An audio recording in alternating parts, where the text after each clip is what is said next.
Hello, hello, hello. Welcome back to the Summer 26 Global Soccer Showdown with myself, Gary Striker, and The Qooligan.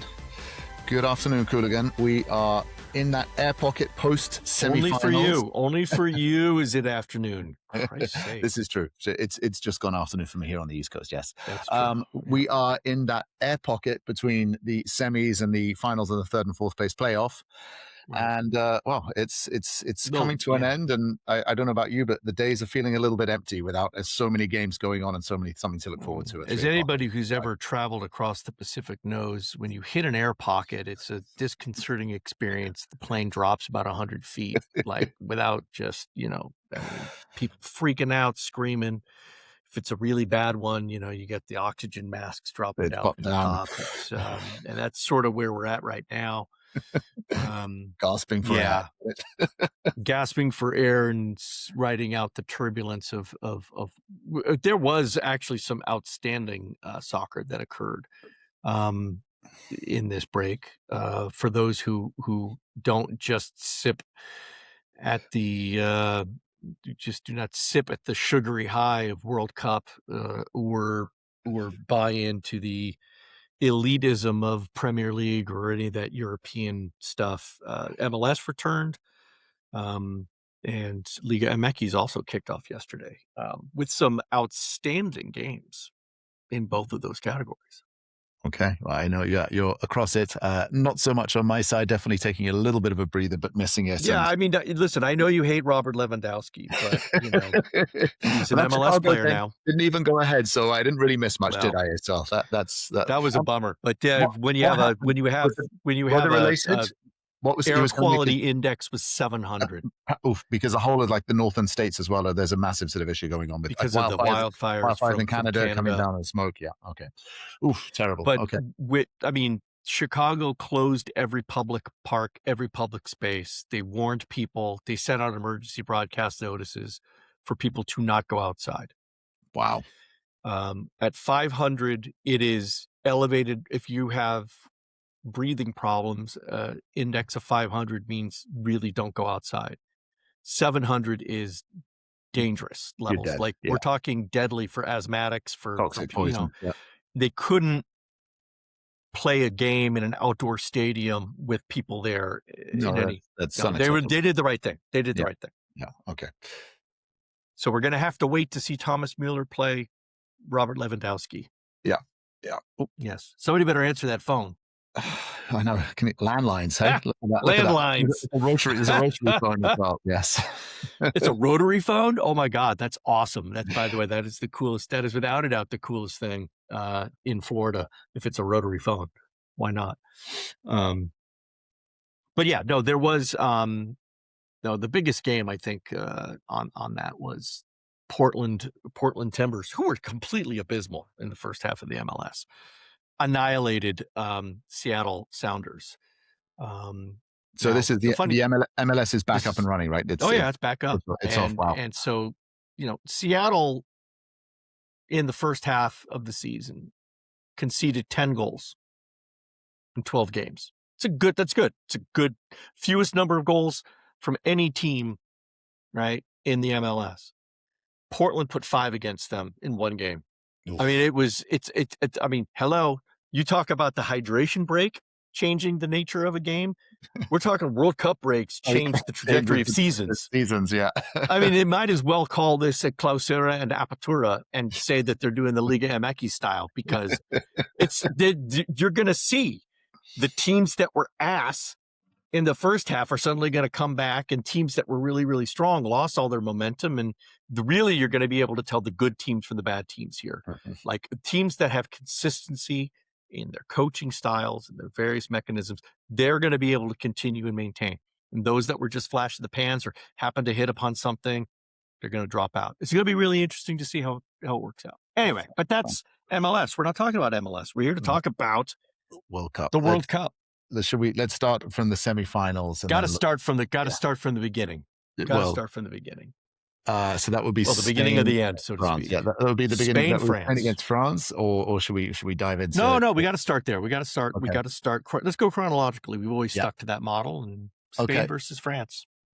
So I have to say, I have not been that impressed by Spain at all this whole tournament. And I know we've had some other partners, sort of content partners as well. I remember Devin from the Soccer Shops coming on and saying his favorites were Spain because of their high press. And I have to confess, I didn't really see it so much until that game against France. There it is. And my goodness, they are ruthlessly efficient, and to pin a team like France back, there was some statistic, I think, like they didn't have a shot on goal. France did not have one shot on goal for the first 75 minutes. Something like that. I don't know if they didn't have a shot for the first 30-something minutes, I believe. But you're correct. There might not have been a shot on goal until the 75th minute. The statistics for France were alarming. Yeah, it was uncharacteristic. Yes, so that's a much better term. Thank you. Alarming at the same time as well, because I don't think it. Maybe there was an element of France. Again, this is the thing that we found with these knockout rounds as well. It's everything is on the line, so you have to turn up. And if you're not on it and you have an off day, and we've seen some teams do that where they just haven't shown up, and that's obviously been to their detriment. I don't feel like France had a terribly off day. I just feel like Spain were just so. It was just like a boa constrictor. They just completely pinned them back into their own third and just suffocated them, and just they couldn't sort of do what they wanted to do. Which, and ironically, and you'd think sort of conventionally that Spain were playing the high press, they were pinning France back in, so that should have played into France's favor of just stick a long ball over the top, send Mbappe, Olise, Dembele, Barcola, who are lightning quick, and just put them into the sort of like the Spain's half, and they should be able to run on and go and get it. But then that Spanish goalkeeper just acting as a sweeper keeper, and the amount of games that is it Simon, that's Simon, right? Unai Simon came off and just ran. He basically was playing as a sweeper on his own, and would then just boot the ball away and just basically nullify that counter-attacking opportunity. It was a real tactical masterclass, but I think it's more than that. Spain's system is really, really good. And if you think about it, they're European champions. They haven't lost a game in 30 plus games or something ridiculous. Maybe I'm misquoting that. And so you've got to say, like, Spain's, I mean, if you're Argentina, who obviously we'll talk about them in a second, but it's going to be an interesting matchup. But it does remind me of Spain's 2020, sort of 2010 era, when they had that sort of Barcelona mega team, Real Madrid mega team, and then put them together, and just Vincent Del Bosque had this sort of like system where they were just kind of quasi tiki-taka with a bit of Real Madrid players in it, and it was just devastating. But that's my sort of high level thoughts on Spain. I don't know what yours are, but let's hear yours. No, I think you're right. There's an old adage in American football: defense wins championships. And I think that it is, while that is not always the case in European football, in this specific example, it is.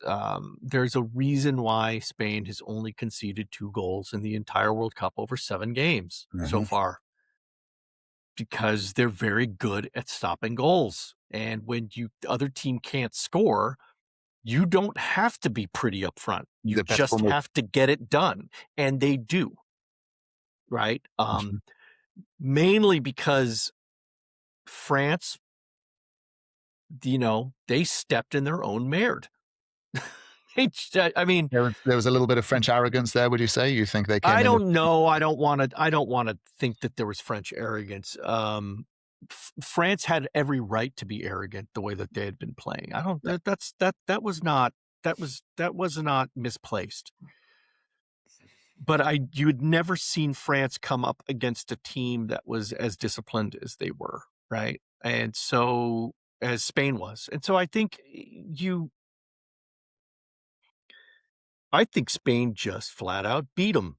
I think that, as you said, you've got to show up in knockout football.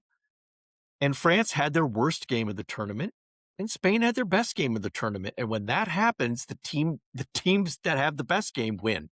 And that's what Spain did. They got a gift with that penalty. I'm not saying the penalty was wrong or controversial. It wasn't. It was as clear a penalty as you will ever see. Oh, he got kicked. But Digne should have not done that. The presence of mind and awareness. I'm marking Yamal. He is lightning quick.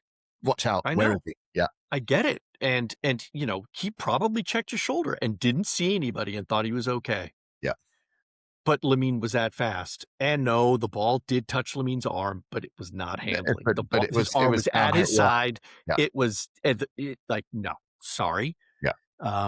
That was, it was a pen. And Oyarzabal just is merciless when it comes to converting those things. And so once they had the goal, I was thinking, oh, it's going to be really tough. France really needs to equalize in that first half. And Spain never let him in. They just never let him in. And that is a testament to their ability, their skills, and also to their coach who has taken some. I mean, listen, they've got one of their center defenders is 19 years old. Pau Cubarsí is 19 years old. People don't talk about him enough. Yeah. They don't. Yeah. Because name another 19-year-old center back that has had as much of an impact on any game in the World Cup going back. You're going to be hard-pressed to find anybody. I agree. Yeah. No, that age. It's a phenomenon. It really is. In that type of, right? Everybody's talking about Lamine, Lamal, all that stuff. No offense, but outside of drawing the penalty, Yamal and doing this thing, Yamal's been ineffective this World Cup. Cubarsí, if that guy doesn't win Young Player of the Tournament, something's up. There you go. That's an interesting. I think he absolutely 100% needs to win Young Player of the Tournament because qualifies. He's young. If Spain wins, he will have been a direct, it won't be more than Lamine. Can't be Lamine. It will be a fix if Lamine Yamal wins. Absolutely, 100%. There's just because it would be a complete travesty unless he goes and puts 3 goals in against. Right, maybe Lamine has a great game. He puts a couple of goals against Argentina. Fine, but I think anybody who truly knows and loves the beautiful game is going to understand that sometimes the beautiful game is a little ugly, and Cubarsí can do ugly like nobody's business. Yeah, that man is the very definition of fail when it needs to be. Yeah, right. And good on him. Yeah, good on him. I think he's only got 1 yellow card. I think he's only had 1 yellow card the whole tournament. I mean, I would have to go back and pull data on his stats, but I would say that the number of interceptions, tackles, and blocks, and various other things is way up there. Way up there. Yeah. So, yeah. But listen, France got beat. End of story. No way, no 2 ways around it. France just got their ass travesty, and it wasn't. Yeah, it was the Spain system. No controversy, no anything. Better than France's. Yeah, Spain's system was better than France's. Absolutely, and you can see it just outplayed. And you mentioned defense wins titles or defense wins championships. I think also there's another adage, which is the best form of defense is attack, and that's all Spain did was they just went and pressed them and said, okay, try and counter, and our goalkeeper will just sweep everything up and just kick it back in. Yeah, and then again, there's that, you can see the tiki-taka, you can see the passing and the movements, and when you've got Rodri, who's now back in form after his ACL, Ballon d'Or winner, was injured when he was Ballon d'Or. He suddenly is looking good again. And I tell you what, I've been a big fan of his even at PSG, but Fabian Ruiz as well. He is a beautiful central midfielder, not only just aesthetically as a human being, but also as an actual player as well. He is a very, very accomplished footballer, and PSG have got a real sort of wonderful midfielder there. So and then it's left to players like, as I say, Yamal hasn't even featured, and it's not been a problem for Spain. They've been getting through, right? Right. Yeah. You'd think that without their talisman, their big sparky player, it doesn't matter. No. Yeah. And then like, Dani Olmo has been good as well. But I think that those sort of, as you say, that those central backs, and then, I mean, Pedro Porro nearly got relegated last season, season, and he's in a World Cup final now. Right. Sure.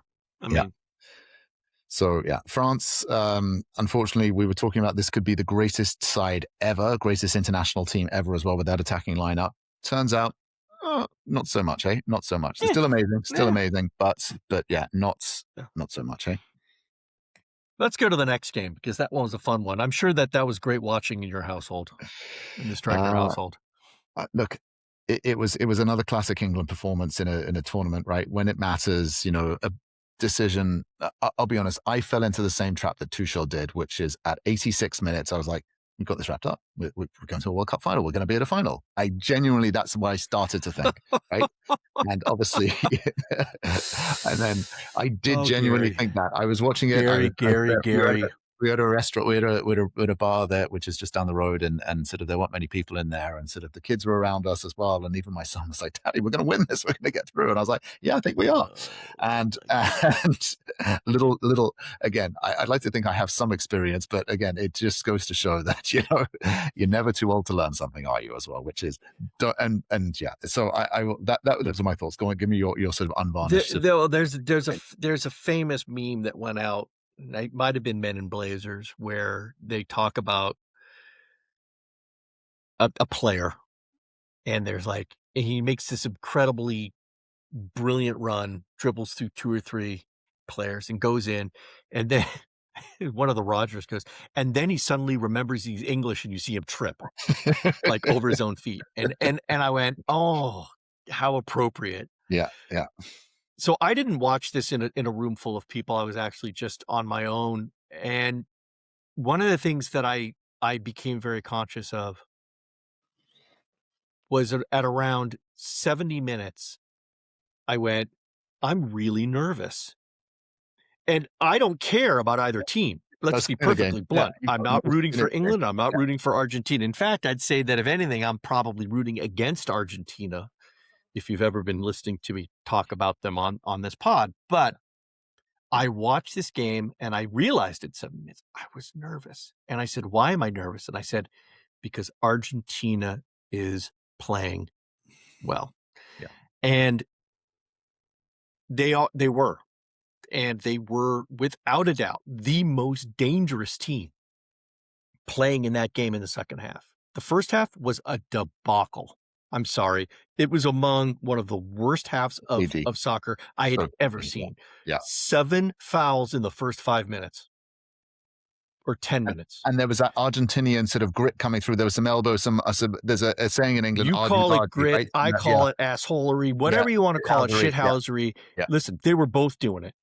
Mm-hmm. And honestly, you should be bringing it up in the International Criminal Court. It's a crime against soccer, what they were doing. I understand it's a part of the game, but they were intentionally going and doing that stuff. I think mainly also to try and rattle the referee, right? Because it was an American, that was the first time an American crew has done a game of that magnitude. Yeah. And I have to say, I thought he did a great job. He handled it very well. There were no referee controversies, right? No, he rolled with it. He blew the whistle every time he needed to. He spoke, he had words, he tried to, and then it kind of evened itself out. But none of that in the second half. I mean, there were 19 fouls in the first half. It was the 3rd most in any game in the World Cup, right? Mm-hmm. But there were almost none in the second half. And that's because everybody just started playing good. Personally, I agree with many of the pundits. I think Tuchel went too negative too fast. I think after the goal, he was apparently going to make a substitution at that goal. Pull Gordon, put someone Rashford on. He didn't do that. He instead shifted his line, went a little bit into a 5-4-1. Right at the back, yeah. Brought on Dan Burn. Well, no, Dan Burn came on later. Bringing on Dan Burn, by the way, was a smart move. Guy's 6'6". Yeah, and he's big in the air. He's big in the he's a shutdown guy. Yeah, and I'll talk about why he didn't shut him down in a second. But because I thought bringing on Dan Burn was a perfectly acceptable move. There was nobody else that was in there. He was fresh, he was hungry, and he knows how to hit people. It's like, why not? Go for it. Bring big Dan Burn. Bring him on. That wasn't why they messed up. They messed up because they went too defensive too soon. Yeah. If they had continued playing an open game, sure, they might have exposed themselves in the back a little bit. But, and it's a key but here, if they were able to go ahead and execute that counter strike and get that second goal, that might have been game over. And they didn't do that. They tried to take their one and make it done.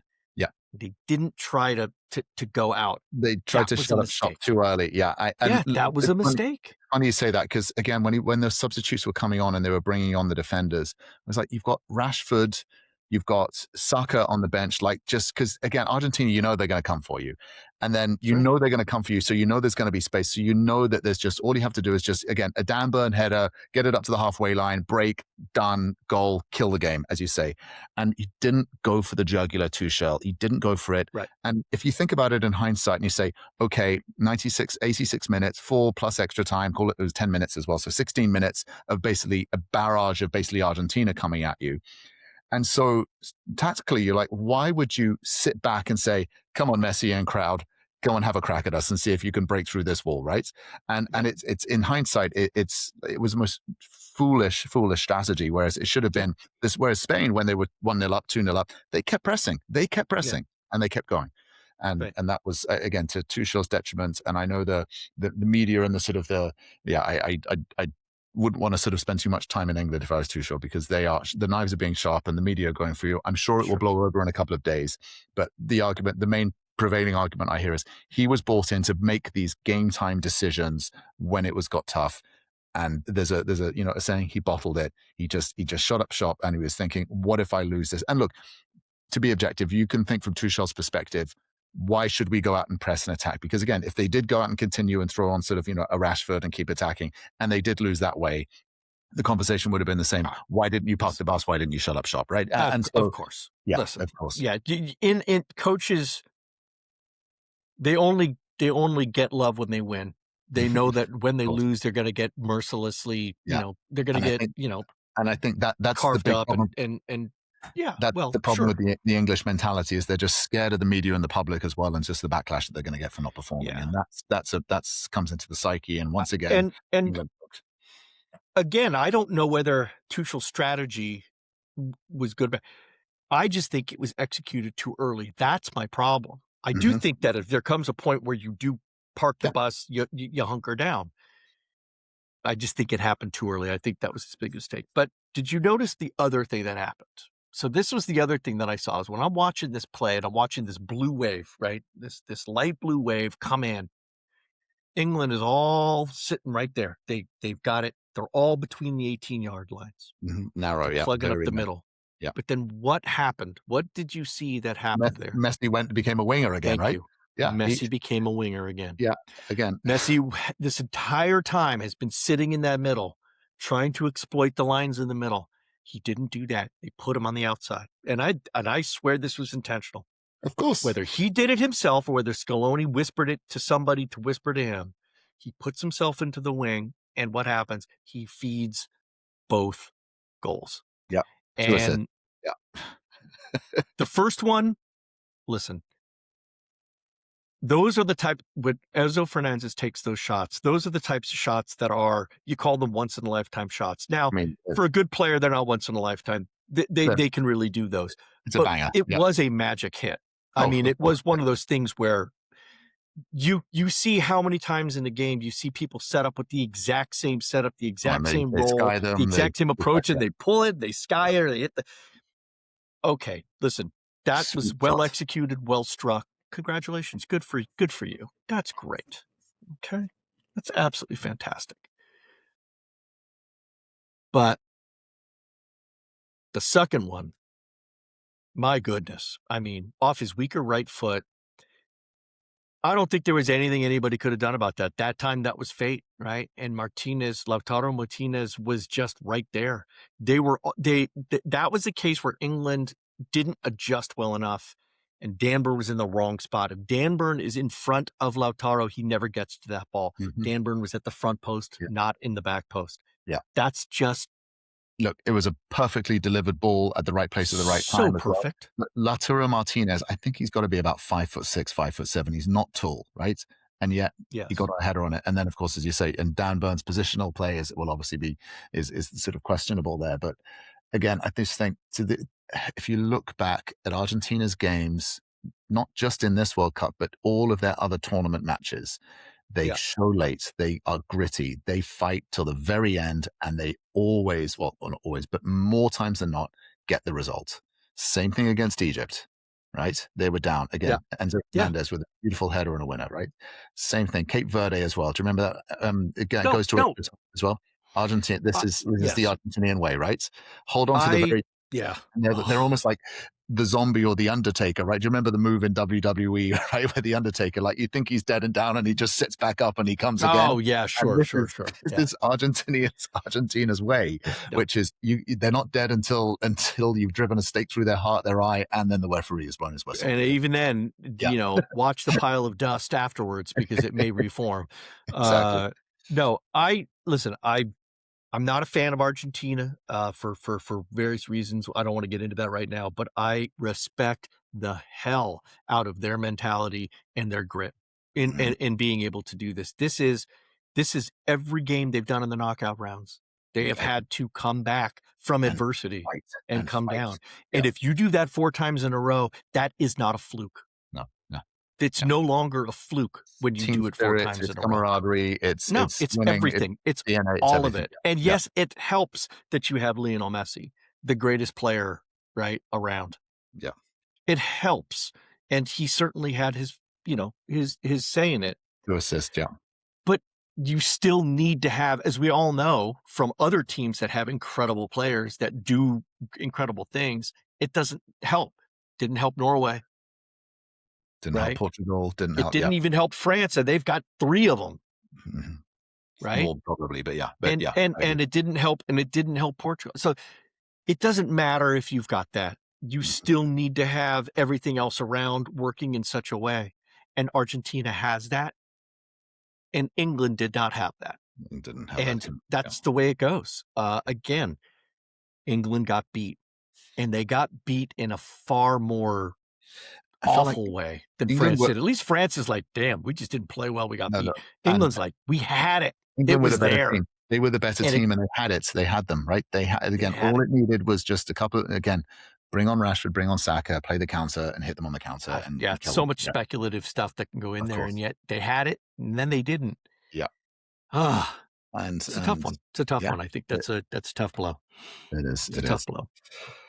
So now we're faced with Spain versus Argentina, which is good. Now I'm really happy that we didn't get that useless game that was supposed to happen in Qatar, because that would have probably now. Yeah. No, I mean, like, what is it called? The Intercontinental? No, it was in Spanish. It was the Finalissima. Oh, the Finalissima. That's right. Yeah, the European versus South American champion. Well, now we do. Now we have it. Great. Yeah. Let's figure it out. Both respective continental champions, and now let's get it on the world stage, right? And it's there. I mean, in a way, it seems very appropriate. It does. Yeah. Right. And basically, whoever wins this game will be world number 1. Whoever comes in second will be world number 2. Yeah. Whoever wins the 3rd place game will be world number 3. So in a way, we're just going to get everybody stack ranked in a nice, just confirms the coefficients and the FIFA ranking system sort of does work to a degree, right? Yeah, there is a certain truth to that system. Yeah. There's obviously this 3rd and 4th place playoff game. Part of me is like, this is going to be a nothing burger, but it could the French be. won't want to lose to the English and come 4th in a World Cup when they're expected to win it, and especially lose it to England, right? I think they'll be. Well, remember, I thought the same thing about 3rd place games, but then there was that. Remember in Brazil, when Brazil got embarrassed by Germany, lost 7-1, and then 7-2, and then they had to go and play the 3rd place game. Yeah. Right. And who did they play against? I can't remember that game. I think it was the Netherlands. Okay. Oh wow. Okay. Right, and they had to play the Netherlands, and they showed up. Yeah. If you are a true player, you show up. You're going to show up for this game. Besides, it's France. Please, England versus France. There's no love there.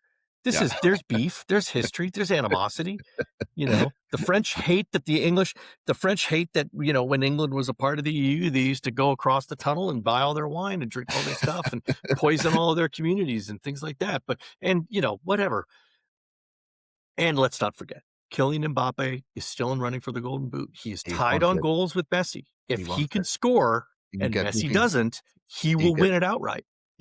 Yeah. Because Messi owns the tiebreaker, which is assists. Okay. Wow. Right. So Messi owns the tiebreaker. Yeah. Because they will have played the same number of games. So the second tiebreaker, because I believe it's number of goals first, right? Straight up. You got 9 goals. you win. Other and then person has 8, you win. It's assists, and then it's then I think it's number of goals. It's either assists or at some point the number of games you play comes into factor. But I think it's assists. Messi is crushing Mbappe on assists.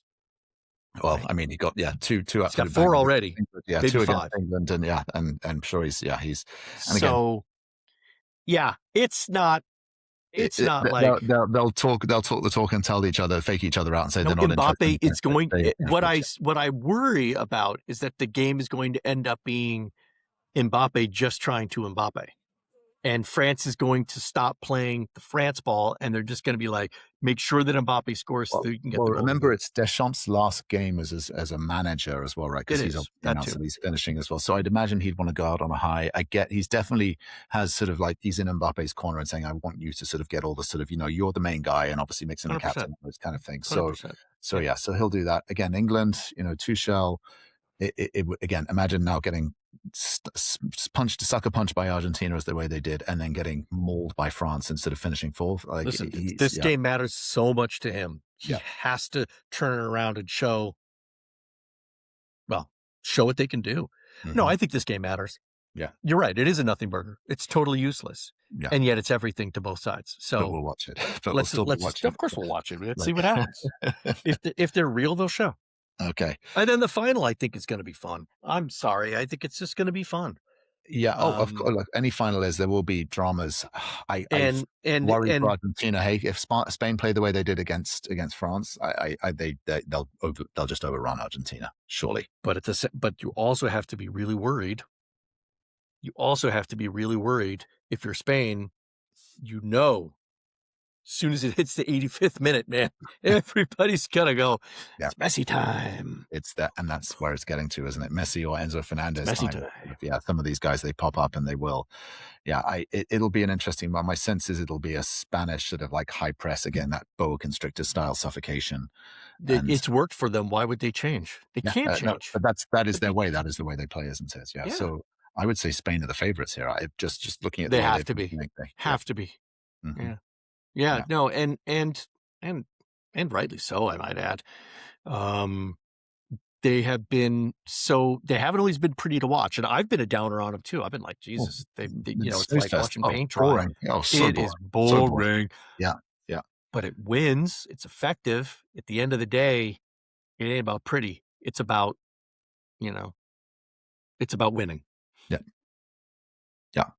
Okay, so I think we concluded that we think Spain should sort of squeeze it out, sort of 2-0, and France should. I just went in and did a quick search. 9 Argentina goals have been scored in the 80th minute or later. Okay. Yeah, there you go.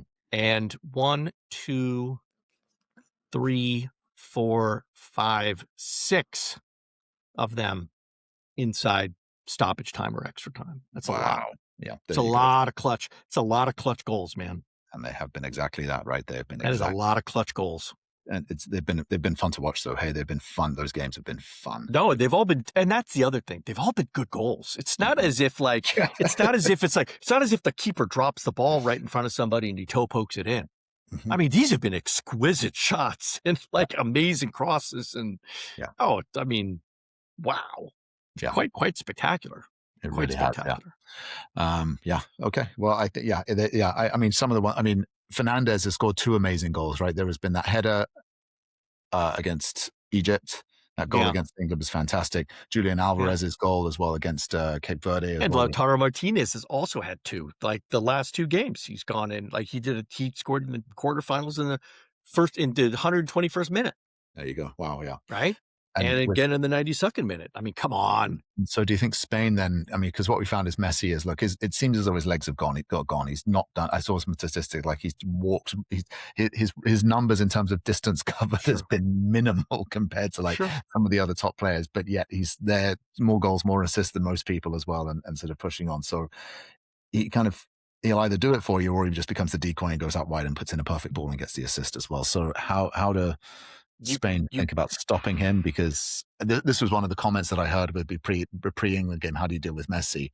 And I think it was one of the ex-players. They were like, teams have been trying to do this for the last 20 plus years and still haven't done it. So what makes England any different this time, right? What makes you think you can stop him? Again, you don't shut down Messi. You have to shut down everybody around Messi. It's the same way you deal with Haaland. Sometimes the best thing to do to play Haaland is to not play Haaland, play everybody else around him. Mm-hmm. And against Norway, they did a good job, because when you watch the game against Norway, England didn't retreat into basically a mustard plug sitting right there at the top.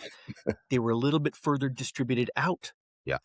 They were being more aggressive on their defensive things by being outside. They were cutting away the service. Mm-hmm. That's something that they got to think about for Messi. And I think Spain does that more intuitively anyway, right? They don't, when they watch them defend, they don't retreat in and plug the spot. They defend more intelligently. They defend more aggressively on the outside. They'll concede the width and they'll concede the possession out there, but they'll also be really quick to try and shut down any of the service. Mm-hmm. That's how they're going to do it. That's the only way they're going to do it, because Messi will be all over the pitch. He will not just be in the wing. He will be moving here in his walking way. He'll just walk around, saunter, and find himself some opportunity, right? And listen, if anybody knows Messi, it's going to be the players of Spain. And right? particularly the Barcelona ones as well, right? Yeah, and particularly the Barcelona one. And what's interesting is you say Cubarsí, right, is going to have, he's a product of La Masia, as is Messi. And so, it will be interesting to see how it shakes out, right? Yeah, it's going to be a fun one. It's going to be a fun one regardless. Indeed it is. Indeed it is. Wonderful, wonderful. Well, Qooligan, it brings us up on time. Yep. Brings us on time. Let's keep going, keep watching, and it's finally, we're at the end, the final closing stages, last 2 games to go, and then that's it, and for another 4 years. Wonderful. Until next time, speak later. Peace.